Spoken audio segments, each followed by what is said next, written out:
Hôm nay chúng ta sẽ đến với một câu chuyện đầy thú vị về văn hóa ẩm thực của người Lào, mà cụ thể là tình yêu mãnh liệt của họ với xôi, món ăn mà nhiều người bảo rằng người Lào nghiện đến mức không thể nào thiếu được. Trước hết hãy đến với một con số thú vị để minh họa. Theo thống kê từ Tổ chức Lương thực và Nông nghiệp Liên Hợp Quốc, viết tắt là FAO, trung bình mỗi người Lào tiêu thụ khoảng 160 kg gạo mỗi năm. Trong đó thì gạo nếp chiếm tới 70%. Tính ra thì mỗi ngày một người Lào ăn khoảng 300 g xôi, nhiều hơn bất kỳ quốc gia nào khác trên thế giới. Ăn nhiều như vậy mà không biết nóng bụng.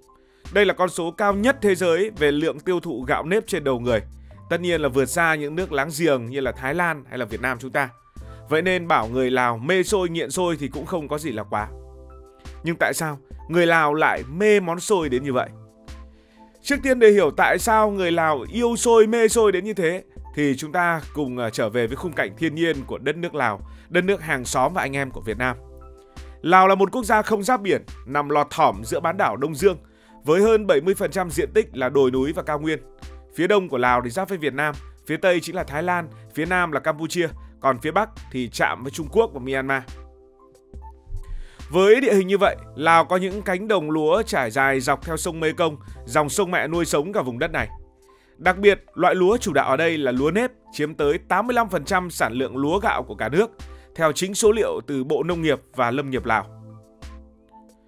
Lúa nếp Lào không chỉ là cây trồng để ăn mà còn là biểu tượng của văn hóa và tâm linh Lào. Người Lào tin rằng hạt gạo nếp là món quà của đất trời, là tinh hoa của tổ tiên để lại. Từ hàng trăm năm trước, thời Vương quốc Lan Sang mà chúng ta vẫn quen gọi là Triệu Voi vào thế kỷ thứ 14, lúa nếp đã được trồng khắp nơi, từ những vùng đồng bằng ở Viêng Chăn cho đến cao nguyên Bolaven. Cứ vào mỗi mùa mưa, từ quãng tháng 5 cho đến tháng 10, nước sông Mekong dâng lên, biến những cánh đồng trở thành biển nước mênh mông, tạo điều kiện lý tưởng để gieo trồng lúa nếp. Và khi mùa khô đến, hạt nếp được thu hoạch, phơi khô dưới nắng vàng rực rỡ, rồi mang đi đồ thành xôi, món ăn không thể thiếu trong đời sống hàng ngày của người Lào. Đó là những mối liên hệ với địa lý và tất nhiên cũng có những mối liên hệ với lịch sử. Bạn có biết được không? Người Lào từ thời Vương quốc Lan Sang đã coi xôi là một phần không thể tách rời trong đời sống của mình. Sử sách ghi lại rằng vào quãng thế kỷ 17, khi vương quốc này đang trong thời kỳ thịnh vượng nhất, triều vua Vông Sa, các bữa tiệc trong cung đình luôn có xôi nếp trắng thơm lừng, ăn kèm với thịt nướng và một loại mắm cay cay đặc trưng của người Lào. Không chỉ trong cung đình mà ở làng quê, xôi cũng là món ăn chính của người dân lao động. Sau mỗi ngày làm việc ở trên nương rẫy, họ lại quây quần bên mâm xôi với những giỏ xôi nhỏ, tay nắn từng nắm xôi rồi chấm với cá nướng hoặc là thịt rừng, vừa đơn sơ lại vừa đậm đà. Xôi không chỉ là món ăn mà còn gắn liền với các nghi lễ truyền thống. Ví dụ như trong lễ kết thúc mùa ăn chay của Phật giáo vào tháng 10 âm lịch, người Lào thường làm xôi nếp để cúng dường cho các nhà sư. Họ tin rằng việc dâng xôi sẽ mang lại phước lành, giúp gia đình được bình an và mùa màng thuận lợi. Hay như trong lễ cưới truyền thống, cô dâu chú rể sẽ cùng nhau ăn một nắm xôi tượng trưng cho sự gắn bó keo sơn. Thậm chí là trong Tết cổ truyền của người Lào vào tháng 4, xôi cũng xuất hiện trên các mâm cỗ, vừa để ăn, để mời khách, vừa để thể hiện tình yêu đối với những người đến tham dự. Giờ là cách mà người Lào biến hạt nếp thành xôi và ăn nó. Khác với xôi Việt Nam mình thường được nấu với nhiều màu sắc, thêm đậu, thêm dừa, thì xôi Lào khá đơn giản. Chủ yếu là xôi trắng nguyên bản, vừa giữ được vị dẻo thơm tự nhiên của gạo nếp, lại vừa ăn rất ngon và thơm.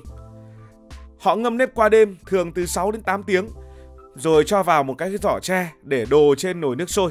Khi mà xôi chín thì mùi thơm ngát đã lan tỏa cả một góc nhà, chỉ ngửi thôi cũng thấy đói bụng rồi. Cách ăn xôi của người Lào cũng rất đặc biệt. Họ không dùng bát đĩa như mình mà đựng xôi trong một cái giỏ nhỏ gọi là típ cao, được đan bằng tre rất là xinh. Khi ăn thì người Lào sẽ ngồi quây quần bên nhau, chủ yếu là trên chiếu, dùng tay nắm xôi thành từng nắm nhỏ rồi chấm với các món ăn kèm. Món ăn kèm thì rất là đa dạng, từ thịt gà nướng, cá hấp cho đến lạp, tức là một cái loại salad thịt băm trộn với rau thơm và gia vị cay, nói thế cho dễ hình dung. Nhưng mà không thể thiếu nước chấm đặc biệt của người Lào, với vị cay cay mặn mặn của nó lại càng làm nổi bật vị ngon ngọt của xôi, ăn một lần thì nhớ mãi.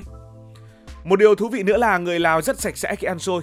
Họ có thói quen rửa tay trước và sau khi ăn, vì ăn bằng tay mà, phải giữ gìn vệ sinh. Và còn một phong tục nữa, trong bữa ăn, họ luôn chừa lại một ít thức ăn ở trên đĩa, kể cả xôi, thể hiện rằng mình đã ăn no và tôn trọng chủ nhà. Nếu mà ăn hết sạch, chủ nhà sẽ nghĩ là mình ăn chưa no và thế là tương đối xấu hổ. Giờ thì đến phần chính của câu chuyện. Tại sao người Lào lại nghiện xôi đến như vậy? Mình nghĩ thì nó có mấy lý do, vừa thực tế thì lại vừa mang tính văn hóa của Lào. Thứ nhất, như đã nói, là địa lý và khí hậu Lào rất phù hợp để trồng lúa nếp. Với hơn 4 triệu hecta đất nông nghiệp, ở trong đó diện tích phần lớn là trồng lúa, thì lúa nếp đã trở thành nguồn lương thực chính từ bao đời nay của người dân Lào. Hạt nếp dẻo, no lâu, lại dễ bảo quản trong điều kiện khí hậu nhiệt đới ẩm của Lào, nên người dân chọn xôi làm món ăn hàng ngày cũng là điều dễ hiểu, khá giống với một số bà con vùng cao của Việt Nam. Thứ hai, xôi gắn liền với đời sống lao động của người dân Lào. Hơn 60% dân số Lào làm nông nghiệp. Đây là những con số được đưa ra bởi Ngân hàng Thế giới. Sau những ngày làm việc vất vả trên đồng ruộng hay là nương rẫy, một nắm xôi với thịt nướng hoặc là cá hấp là một nguồn năng lượng tuyệt vời để họ tiếp tục công việc. Xôi vừa tiện lợi, vừa dễ mang theo, lại no lâu, thế nên nó trở thành người bạn đồng hành không thể thiếu với người nông dân. Thứ ba, về mặt văn hóa, xôi mang ý nghĩa tâm linh sâu sắc.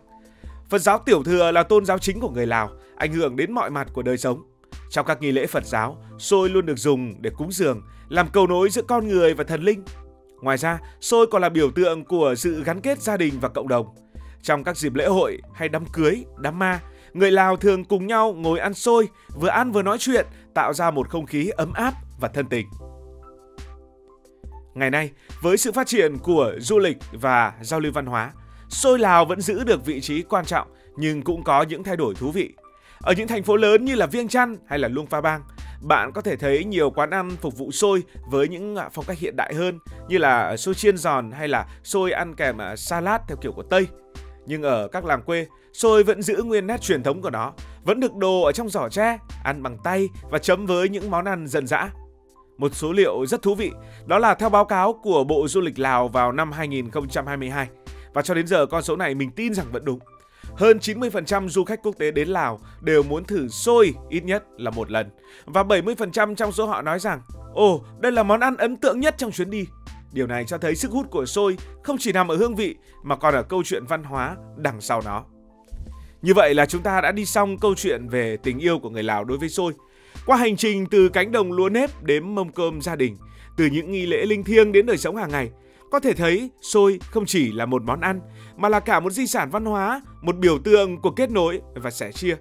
Gọi là nghiện, là mê, là yêu thì có phần vui vui, nhưng cũng đúng, bởi người Lào có lẽ là không thể sống thiếu xôi, vì nó đã ăn sâu vào máu thịt, vào từng nhịp sống, vào từng bữa ăn của họ. Nếu có dịp đến Lào, các bạn nhất định phải thử một lần, ngồi trên chiếu, tay nắm xôi, chấm với thức chấm cay cay đặc trưng của người Lào, rồi là nhâm nhi một chút bia Lào mát lạnh, đảm bảo không chỉ no bụng mà còn ấm lòng nữa. Cảm ơn vì đã quan tâm theo dõi câu chuyện này. Bạn đã ăn xôi hay là thưởng thức một thứ đặc sản nào của nước Lào hay chưa? Hãy để lại ý kiến của bạn dưới phần bình luận. Còn bây giờ thì xin được nói lời chào tạm biệt.